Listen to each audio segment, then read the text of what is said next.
इस मूवी के शुरू में ओसेज नेशन के लोगों को दिखाया जाता है जो तेल वाला पाइप ऊपर करके गॉड से दुआ मांग रहे होते हैं, क्योंकि ना तो उनकी फसल पक रही थी और ना ही उन्हें तेल मिल रहा था। सब लोग वो पाइप पकड़कर एक जमीन में गाड़ देते हैं। थोड़ी देर बाद वहाँ से तेल निकलना शुरू हो जाता है। सब लोग ये देखकर बहुत खुश हो जाते हैं। 1919 में एक सिपाही जिसका नाम अर्नेस्ट है वर्ल्ड वॉर 1 से वापस आता है। यहाँ वो अपने चचा विलियम किंग हेल और भाई बायरन से मिलता है।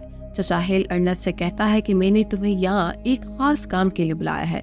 हेल ने पूछा, क्या तुम्हें लड़कियाँ पसंद है? अर्नेस्ट ने जवाब दिया, हाँ पसंद है। हेल मुस्कुराते हुए कहता है, अच्छा है, क्योंकि यहाँ तुम्हें ड्राइवर का काम करना है। आज से तुम मोली नाम की एक लड़की के ड्राइवर बनने वाले हो और उस पर नजर भी रखोगे। मोली उस इलाके की सबसे अमीर फैमिली से ताल्लुक रखती है, जिसकी वजह से अर्नेस्ट उस काम के लिए मान जाता है। एक दिन टीवी पर कुछ लोगों की मौत की खबरें दिखाई जाती हैं, जिनके बारे में मोली एक से बात कर रही होती है। मोली कहती है कि हमें मालूम करना चाहिए कि ये अमवात कैसे डिटेक्टिव प्राइवेट हुई, क्योंकि उसकी तहकीक के बदले काफी बड़ा इनाम रखा गया है। मोली वहाँ से बाहर निकलती है और अर्नेस्ट से मिलती है। वो दोनों चलते चलते बातचीत करते हैं और एक दूसरे के करीब आते हैं। फिर वो एक फेस्टिवल में जाते हैं। वापस आने पर मोली अर्नेस्ट को एक तोहफा देती है और उसे अपने घर लेकर जाती है। वहाँ मोली की बीमार माँ से अर्नेस्ट की मुलाकात होती है। मोली और अर्नेस्ट साथ बैठकर खाना खाते हैं और बातचीत करते हैं। अर्नेस्ट मोली की खूबसूरती की तारीफ करता है और ये जाहिर होता है कि वो दोनों एक दूसरे को पसंद करने लगे हैं। जब वो दोनों अकेले में बात करते हैं, अर्नेस्ट मोली से शादी के बारे में पूछता है और मोली राजी हो जाती है। अगले ही दिन वो अपने अपने रिवाज के मुताबिक शादी कर लेते हैं, लेकिन मोली की एक बहन जो काफी बीमार थी, उसकी तबीयत मजीद बिगड़ जाती है। चचा हेल उसे तसल्ली देते हैं कि सब ठीक हो जाएगा, लेकिन बदकिस्मती से 1 साल बाद उसकी मौत हो जाती है। उसके बाद मोली की माँ और बहनें काफी दुखी हो जाती हैं। थोड़ी देर बाद अर्नेस्ट अपने चचा हेल से मिलता है, जो उसे बताता है कि असूल के मुताबिक मोली की बहन की मौत के बाद उसकी तमाम जायदाद उसके शौहर बिल की हो जाएगी।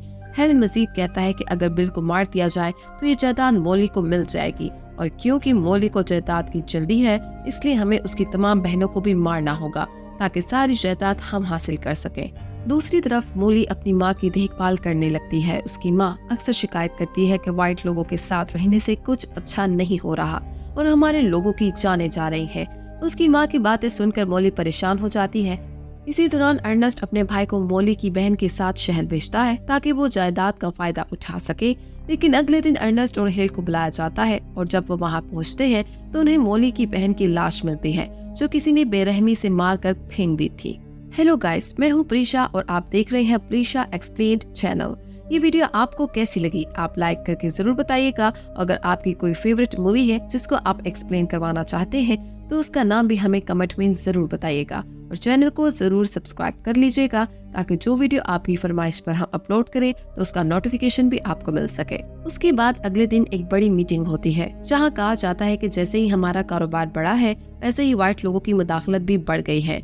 हमारे लोग मारे जा रहे हैं और अगर कोई हमारे लोगों में से मर गया तो हम खामोश नहीं रहेंगे। हमें कातिलों को पकड़ना होगा। जो उन कातिलों को पकड़ेगा उन्हें $1000 इनाम मिलेगा, और उन पैसों का हकदार वही होगा जो कातिल को पकड़वाएगा।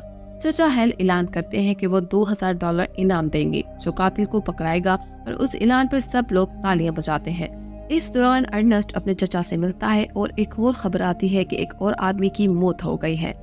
इसी दौरान हेल ने अर्नेस्ट को मोली की आखिरी बहन और उसके शोहर को कत्ल करने का हुक्म दिया, मगर अर्नेस्ट इसमें नाकाम रहा। अर्नेस्ट ने एक आदमी ब्लैक था मिप्सन के साथ मुआहदा किया कि वो रेटा और बिल को कत्ल करेगा, मगर वो आदमी पकड़ा गया और उसने सारा मंसूबा पुलिस वालों को बता दिया। इस बात पर हेल ने अर्नेस्ट को मैसोनिक मंदिर में सजा दी।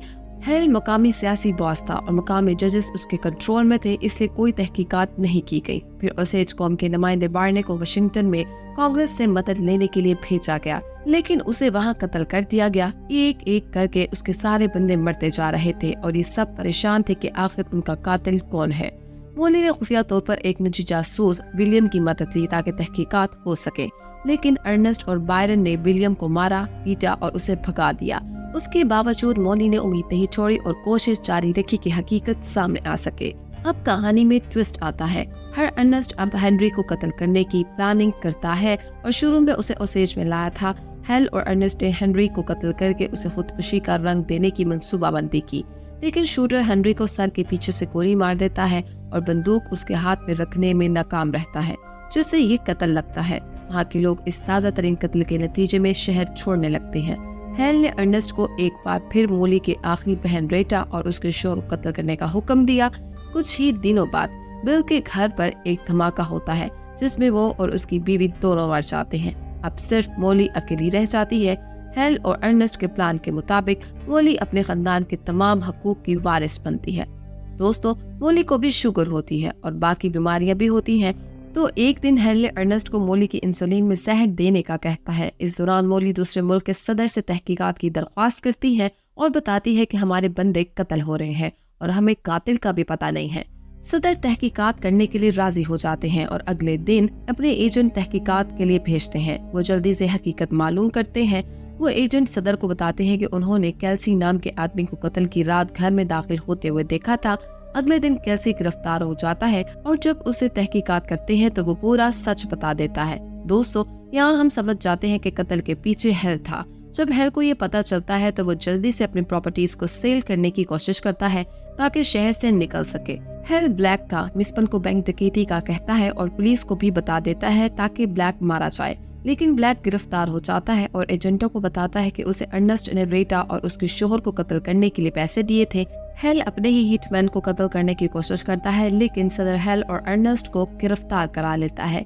जब अर्नेस्ट को तफ्तीश के लिए लिया जाता है तभी दो एजेंट मोली से सवाल करने के लिए भी भेजे जाते हैं और उसे मौत के करीब पाते हैं। वो उसे अस्पताल ले जाते हैं, जहां डॉक्टर्स खौफनाक तौर पर दरियाफ्त करते हैं कि उसे बार बार जहर दिया गया है और फौरन एजेंटों को इतला देते हैं। लेकिन खुशकिस्मती से मोली अस्पताल के अमले की देखभाल में ठीक हो जाती है।